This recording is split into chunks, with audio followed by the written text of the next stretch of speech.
Eu convido aos amados irmãos a abrir suas Bíblias no Evangelho de João, capítulo 12.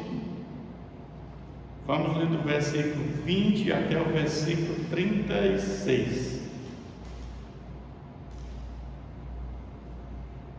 Evangelho de João,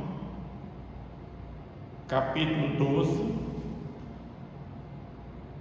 versículos 20 ao 36.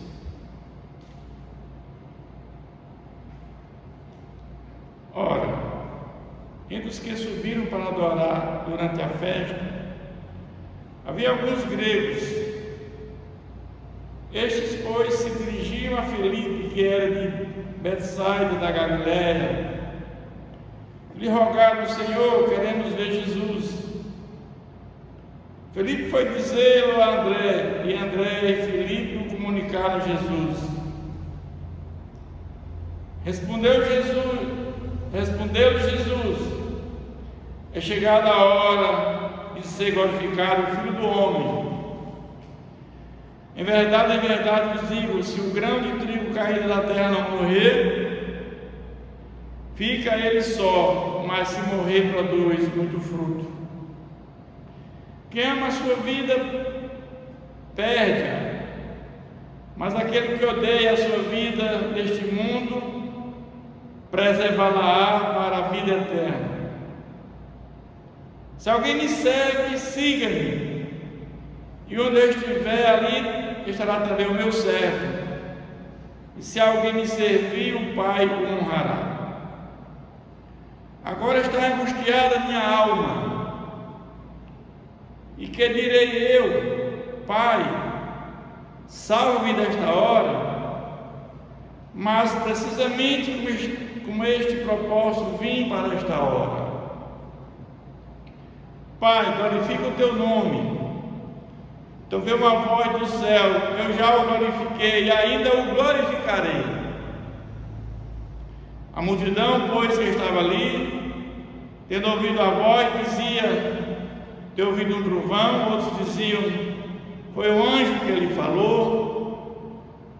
Então explicou Jesus: não foi por mim que veio esta voz, e sim por vossa causa. Chegou o momento de ser julgado este mundo, e agora o seu príncipe será expulso. E eu, quando for levantado da terra, atrairei todos a mim mesmo. Isto dizia, significando que seu gênero de morte estava para morrer. Replicou-lhe, pois, a multidão: não temos ouvido da lei que o Cristo permanece para sempre? E como dizes tu ser necessário que o Filho do Homem seja levantado? Quem é este Filho do Homem? Respondeu-lhe Jesus: ainda por um pouco a luz está convosco. Andai enquanto tendes a luz, para que as trevas não vos apanhem. Quem anda nas trevas não sabe para onde vai. Enquanto estende a luz, crede na luz, para que vos tornei filho da luz. Jesus disse essas coisas e, retirando, ocultou-se deles. Até aqui, amém. Senhor, nosso Deus e Pai, pedimos que teu Santo Espírito, que habita dentro de nós, venha nos dar a compreensão da tua palavra, Pai. Que cada um daqueles que ouvirem esta palavra, meu Pai, que ela sirva para a edificação das nossas vidas, Pai.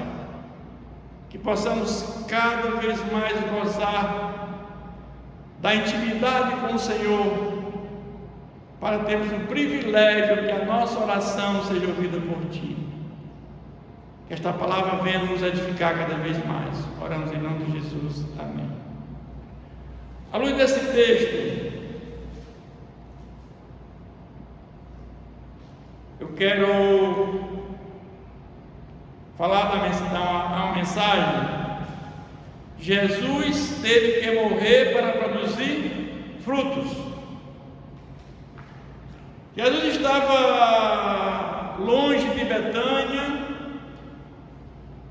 era um local que Jesus sempre passava quando ia a Jerusalém, e lá ele foi avisado sobre a doença de Lázaro. Lázaro era uma pessoa muito querida de Jesus, da sua família, com as suas duas irmãs, e Jesus sempre estava nesta casa. E quando Jesus recebeu essa notícia da enfermidade, ele disse: a enfermidade é para a glória de Deus. Eu entendo que ali poucos entenderam o que Jesus disse naquele momento, mas Jesus demorou naquele lugar ainda por alguns dias. Quando ele chegou na casa de Lázaro, Lázaro já tinha morrido. Lázaro morreu, já foi sepultado, já fazia 4 dias. Era exatamente o tempo necessário para que não houvesse mais nem uma dúvida da morte daquela pessoa. Os judeus tinham que, com 4 dias, ter a segurança que aquela pessoa estava realmente morta. Existem alguns fenômenos que as pessoas têm catalepsia, que a pessoa de repente com até 2 dias acordam. Então, era uma segurança muito grande que ele estava realmente morto. Mas Jesus, ele, depois de alguns questionamentos, ele disse: eu sou a ressurreição e a vida, quem crê em mim, ainda que morra, viverá. Jesus está dizendo o que aqui? Jesus está dizendo que há continuidade de vida para aqueles que creem em Jesus. Nós não morremos. Aqueles que morrem em Cristo têm uma continuidade de vida. Agora, os que morrem sem Cristo terão morte eterna. Continuidade de vida é uma vida já em gozo lá no céu, o céu de Abraão, no paraíso. Mas o texto diz que Jesus se emocionou e chegou a chorar, porque ele era amigo da família. Jesus tinha natureza humana e divina. Ele era 100% homem, 100% Deus. E Jesus manda tirar aquela pedra. Mas Jesus podia tirar aquela pedra. Quem pode mais, pode menos. Se ele podia ressuscitar Lázaro, por que não tirar a pedra? Porque Jesus quer que façamos a nossa parte. Retirar a pedra, o homem podia fazer, mas ressuscitar aquele homem, só ele podia fazer. Então Jesus, ele dá o exemplo aqui que façamos a nossa parte. Quando eu falo de salvação, eu sempre digo que na Bíblia diz que ninguém tem salvação sem arrependimento e fé. E arrependimento e fé é do homem. Deus não se arrepende por mim, por nós, e nem tem fé por nós. Daí eu dizer que salvação tem a parte de Deus e a parte do homem. Eu divido daqueles que pensam que salvação é apenas graça. Graça para mim é fundamento da salvação, de acordo com a Bíblia. Mas Jesus disse: Lázaro, vem para fora. A repercussão foi enorme daquele acontecimento. Foi o último milagre de Jesus. Os fariseus ficaram atônitos. E aí eles viram que planejaram tirar a vida de Jesus. Mas Jesus, ele era próximo já uma semana dele, que ele ia para Jerusalém, para a Páscoa, e de lá ele ia voluntariamente se entregar para morrer por nós. E Jesus volta a Betânia e encontra com a família de Lázaro novamente, né? E Jesus é ungido por Maria, irmã de Lázaro. Ela compra um perfume caríssimo, diz que é um nardo caríssimo, trabalhou o ano inteiro para comprar esse perfume. E ela lava os cabelos de Jesus, enxaga os pés de Jesus, limpa com os cabelos. E um dos seus discípulos até critica Jesus, porque foi gastando dinheiro à toa, podia dar aos pobres. Mas aquele homem que estava falando aquilo era ladrão, era Judas. Mas Jesus entra em Jerusalém triunfante numa jumenta, acompanhado de uma grande multidão. Já tinham visto o que Jesus tinha feito, sua fama, era o milagre dele. Mas Jesus entra com a jumentinha para quê? Para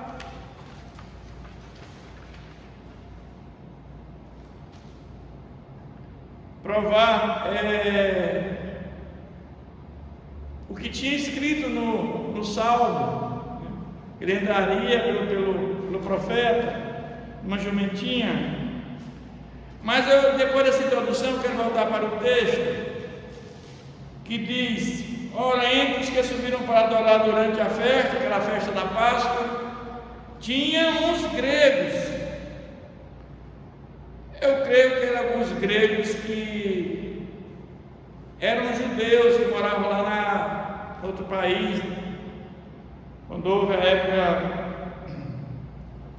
em que a Síria, ela levou o povo cativo, houve aquela dispersão. E por que aqueles gregos desejavam ver Jesus? Qual era o objetivo daqueles homens gregos quererem ver Jesus? Talvez convencer Jesus a ir à Grécia, porque lá na Grécia era um lugar que tinha muitos filósofos, Aristóteles, Sócrates, Platão, Pitágoras, ou saber um pouco da ressurreição de Lázaro, não sabemos. Ou saber se era o Messias, ele ia governar, era um rei. E a capital seria Jerusalém, Jerusalém seria comandar o mundo inteiro, seria a capital do mundo. Não sei, não sabemos. Então, possivelmente pode ter sido isso, a curiosidade daqueles homens querer falar com Jesus. Mas Jesus dá uma resposta totalmente desconforme a pergunta que eles fizeram.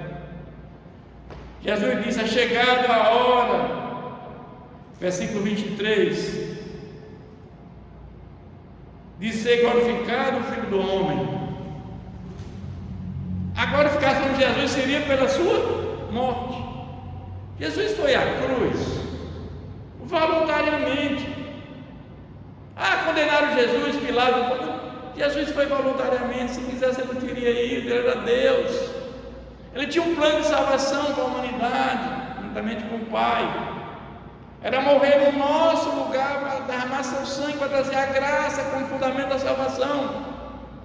Se Jesus não morre, nós estávamos todos perdidos, todos seríamos a morte eterna.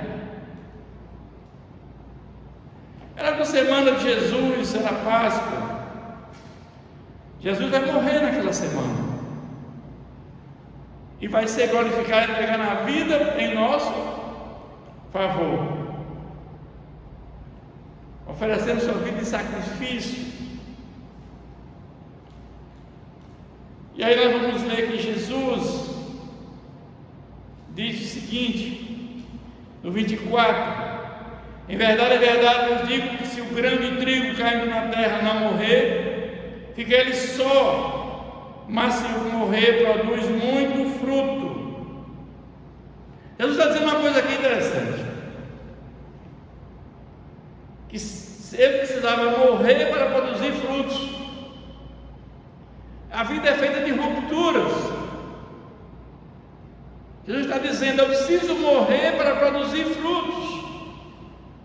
Vamos entender isso. Se Jesus não tivesse morrido, teria frutos? Teríamos salvação? Não. Jesus morre, ressuscita, sobe aos céus, está diante de Deus Pai, mandou o Espírito Santo. Jesus produziu frutos depois da sua morte. Então Jesus está dizendo aqui que eu precisava morrer para produzir frutos. Sem a morte de Jesus, nós estaríamos todos condenados à morte eterna. Ninguém teria salvação, porque a salvação se dá pela fé em Jesus Cristo. Isso é tremendo, meus irmãos. Quem ama, Jesus não quer atalho, não querer, ele queria enfrentar. E Jesus tem para dizer hoje para nós, para este mundo, meu Pai.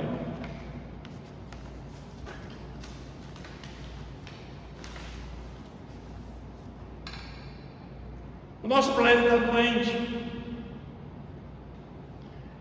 os mares estão poluídos, o sistema político corrompido, desconsoladas, pessoas tristes, pessoas famintas, com fome, deixando seu país por conta de uma guerra sangrenta. Muitos precisam rapidamente de Jesus. Pessoas doentes, empregadas, famintas. Mas Jesus disse que eu sou o caminho, a verdade e a vida. Ninguém vai ao Pai senão por mim. Jesus não mudou, Ele é o mesmo, Deus é imutável. Ele é o mesmo ontem, hoje, sempre. Ele é quem manda no céu e no inferno. Ele tem a chave do céu e do inferno. Jesus é a luz do mundo, é o farol que fica na coluna para iluminar o caminho. Ele é o sol da justiça. Mas no versículo 25 ele diz: quem ama a sua vida perde, mas aquele que odeia a sua vida neste mundo preservará para a vida eterna. Precisamos odiar a vida mundana, a vida sem Deus, a vida do pecado. Quem vive essa vida de corrupção, prostituição, droga, alcoolismo, tudo que não agrada a Deus, perdê-la-á. Mas aqueles que andam em retidão, em comunhão com Deus, que foram regenerados pelo Espírito Santo, justificados pela fé em Jesus, esses terão a vida eterna. Jesus está junto dos servos, Ele era amigo de pecadores. Ele diz assim: se alguém me serve, siga-me, onde eu estiver, ali será também o meu servo. Se alguém me servir, o Pai o honrará. Jesus quer ser nosso amigo. A palavra de Deus disse que Deus ama o pecador, mas abomina o pecado. Deus ama a todos nós. Não há acepção de pessoas.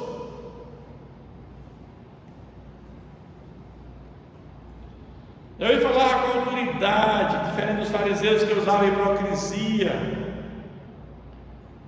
Jesus falava de coisas complexas, de forma simples que todos entendiam.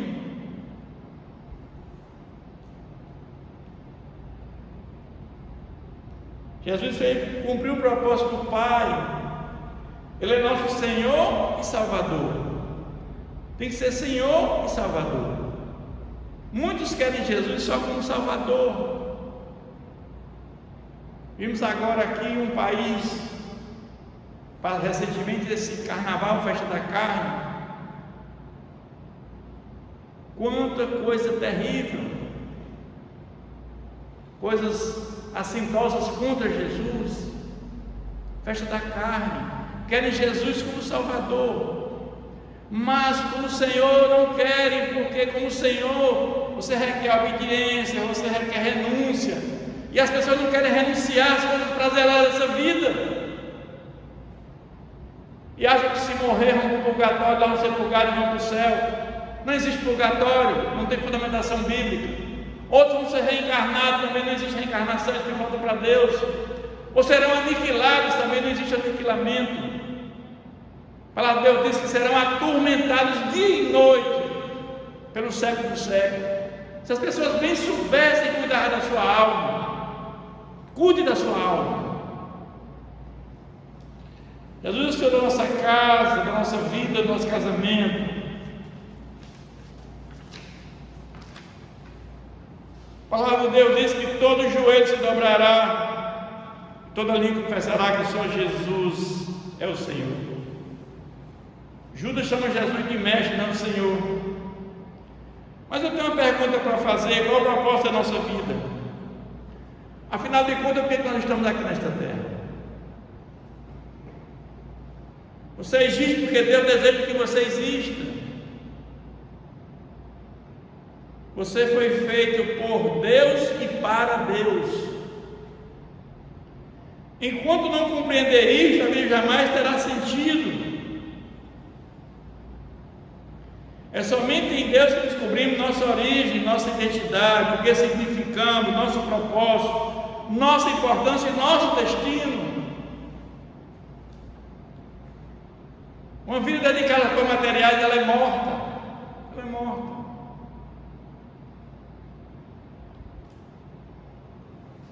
Mas Jesus disse que a glorificação, aqui no 28, Pai, glorifica o teu nome. Então veio uma voz do céu: eu já o glorifiquei, ainda o glorificarei. A glorificação de Jesus seria a sua morte. Era impressionante. Eles entendiam como esse Deus, esse Jesus que vai ser o nosso rei, vai morrer numa cruz. Ninguém entendia que o reino dele era espiritual. Jesus quer ser lembrado naquele ato na cruz do Calvário, quer ser lembrado pela sua morte da cruz. É por isso que nós fazemos a ceia do Senhor. Muitos fazem mensalmente ou semestralmente para um memorial, relembrando aquele ato. Mas a morte de Jesus, ele derrota Satanás. Na cruz do Calvário, quando ele morre, ali Satanás é julgado, condenado, está com dias contado para quando Jesus voltar pela segunda vez, ele ser lançado no lago de fogo. Ali naquele momento da morte de Jesus, ele foi aprisionado. Satanás está preso, no sentido de ele só vai até onde Deus permite. Tem poderes sim, mas só vai até onde Deus permite. Nesse sentido, será solto bem próximo da vida de Jesus, quando haverá uma grande tribulação. Mas ele está preso, ele perdeu os poderes, ele só vai até onde Jesus permite. Jesus fala ainda, aqui no capítulo, Jesus diz assim, que ele prediz a sua morte de cruz. E quando for levantado a terra, trarei todos a muito. E se dizia significando que gente de morte estava para morrer, morto de cruz. Jesus sabia que ia morrer naquela cruz. E é interessante que a morte na cruz é por asfixia.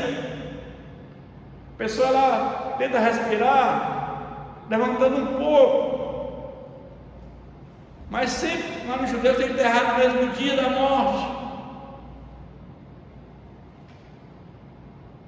E aí eles quebram os ossos dos dois ladrões, eles morrem rapidamente. Por quê? Porque quando quebram os ossos, eles não têm mais como respirar, morrem por asfixia.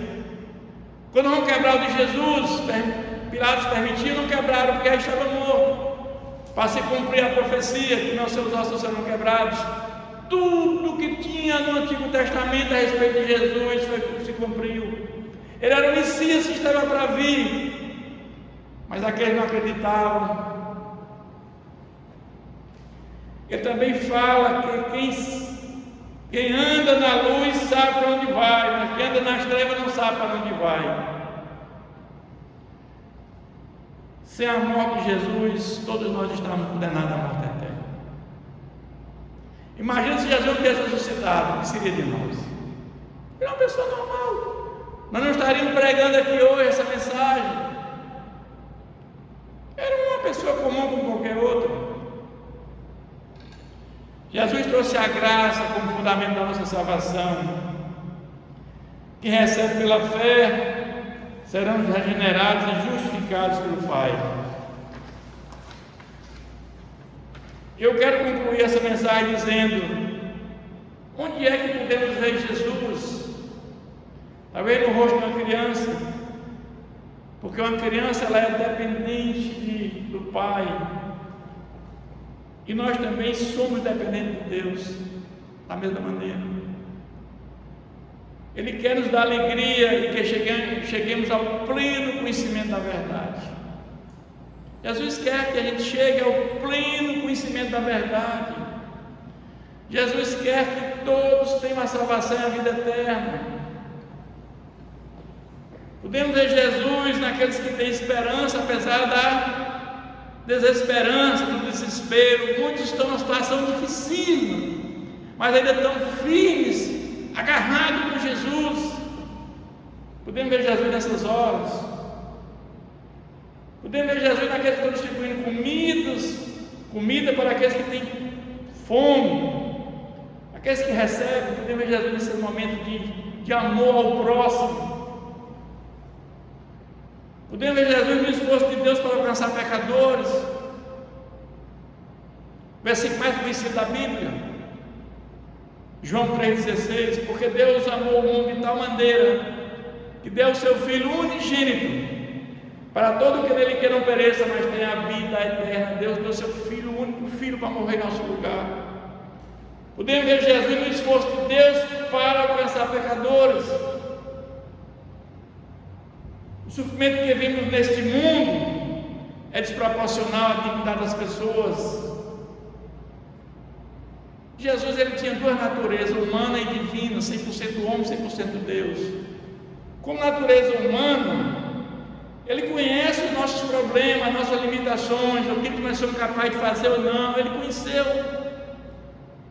o que é isso de perto, ele vivenciou como natureza humana. Eu entendo que por Deus Jesus ter vivenciado tudo isso, ele não vai exigir de nós aquilo que ele tem exigido de si mesmo. Eu quero concluir dizendo que Jesus veio para nos transformar, nos preparar para o seu reino celestial. Jesus veio para isso, nos preparar para que nós possamos um dia estar com Ele na eternidade. O nosso maior desafio aqui neste mundo é a vida eterna. É um dia estar com Ele por toda a eternidade. Não é fama, não é poder, não é riqueza. Não levamos nada. Quantos só pensam nisso? Quantos não estão pensando na salvação? Quantos não estão cuidando da sua alma? Acha que o céu é aqui, o bolso é aqui. Mas estão errados. Estão errados. Lute pela sua salvação. Cuide da sua alma. Que Deus nos abençoe. Com suas cabeças, feche seus olhos. Senhor, obrigado mais uma vez por esta palavra. Que ela venha nos confrontar, que ela venha nos abençoar a nossa vida, Pai. No sentido de nós sabermos, Senhor, que a salvação é a coisa mais importante deste mundo. Precisamos morrer para dar frutos, como Jesus falou. Morrer para o mundo, morrer para as coisas deste mundo, mas viver uma vida em santidade, em comunhão contigo, meu Pai. Obrigado, Pai, por tudo que o Senhor fez e fará por nós. Oramos em nome de Jesus.